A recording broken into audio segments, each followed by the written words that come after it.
शिवलिंग अगर आपने थाली के अंदर, आटे के अंदर कोई सामग्री पर कोई ऊपर बनाया है तो उसका विसर्जन कैसे करा जाता है? पार्थिव शिवलिंग का विसर्जन करते समय जिस पात्र पे पार्थिव शिवलिंग बना हुआ है उस पात्र को नदी में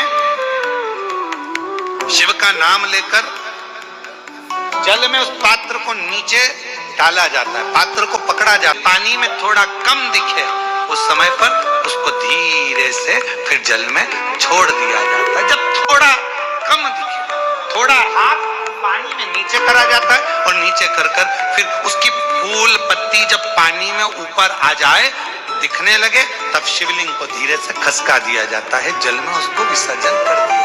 क्यों?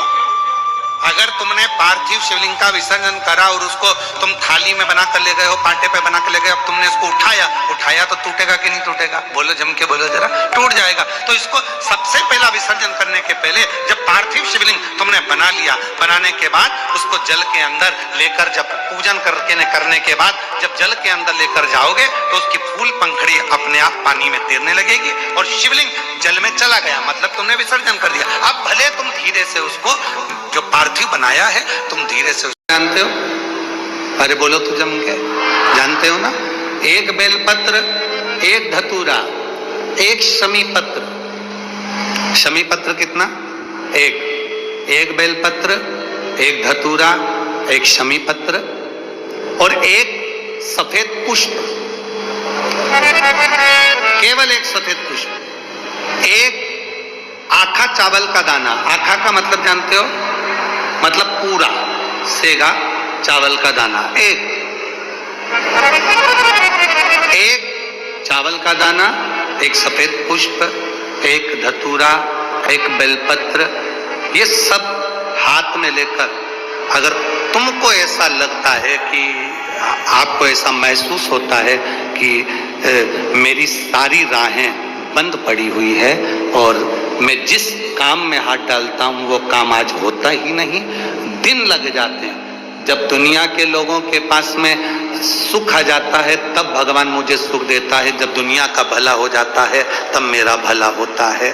भगवान मेरी सुनता नहीं, सब राहें बंद है मेरी, कोई रास्ता सूझ ही नहीं रहा। अगर मैं फसल लेने की सोचता हूं तो फसल नहीं आती, काम करने की सोचता हूं तो काम नहीं होता, कुछ ना कुछ टेंशन मेरी जिंदगी में है। तो कभी मौका मिल जाए जिस दिन तुम्हारे हाथ में ये सभी चीजें हों, बेलपत्र, धतूरा, पुष्प, शमी पत्र, चावल का एक दाना, ये सब तुम्हारे हाथ में हो और शिवरात्रि का दिन हो, 12 महीने कोई सी भी शिवरात्रि का दिन हो, उसी शिवरात्रि के दिन जिस दिन आप दोपहर में मंदिर चले जाएं या शाम को जाएं या सुबह जाएं, कभी भी, पर शिवरात्रि के दिन अपने हृदय में ध्यान कर और त्रिपुरारी नाम का स्मरण कर।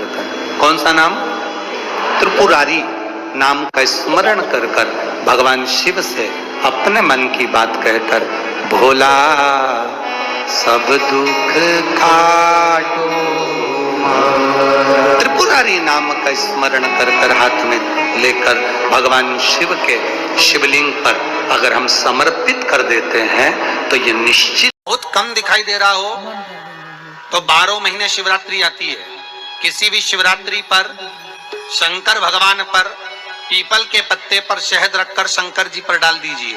उस शहद को पीपल के ही पत्ते पर रखकर ले आइए, घर पर लाकर उसको कटोरी में निकाल लीजिए, पत्ते को ठंडा कर दीजिए, उस शहद को आंखों में काजल जैसा लगाना प्रारंभ कर लीजिए। 1 महीना या 15 दिन आप आंखों में लगाएंगे, धीरे धीरे रोशनी बढ़ना प्रारंभ हो जाएगी। श्री शिवाय नमस्तुभ्यम का जाप करें या चंद्रमा पर धतूरा चढ़ता है, अशोक सुंदरी अशोक सुंदरी पर जो धतूरा चढ़ता है, वैसे तो अशोक सुंदरी पर धतूरा बहुत कम चढ़ता है, केवल एक फुलेरा दूज का दिन ही ऐसा होता है जिस दिन अशोक सुंदरी वाली जगह पर धतूरा चढ़ता है। अशोक सुंदरी अशोक बोल रहे हैं, संभाल लोगे, ठीक है। वो कुत्ता किसी काम का नहीं जिसको पालो और अपने को ही काट लो, वो पैसा किसी काम का नहीं जिसको कमाओ और हमको ही बिगाड़ दे, और वो संबंध किसी काम का नहीं जो वक्त पड़ने पर हमको ही निपटाने का सोच। वो रिश्ते, वो नाते, वो संबंध हमारे अपने रिश्ते, जिनको चाहिए कि हमको उन्नति की सीढ़ी पर चढ़ाए, वही हमको खाने को जोड़ दौड़ जाए। का फल निकाला, उस फल को शिवलिंग पर चढ़ाकर एक लोटा जल शंकर भगवान को समर्पित कर दिन होना चाहिए मंगलवार। कौन सा दिन होना चाहिए? जम के बोलो जरा, मंगलवार समर्पित करो। उसके बाद में आप विवाह के लिए अगर समर्पित कर रहे हैं तो विवाह में देरी नहीं होगी। व्यवसाय और व्यापार के लिए या नौकरी के लिए समर्पित करे हैं तो उसमें देरी नहीं। एक धतूरा, उस धतूरे को फोड़कर उसके अंदर का फल निकालना, उस फल को शिवलिंग पर चढ़ाकर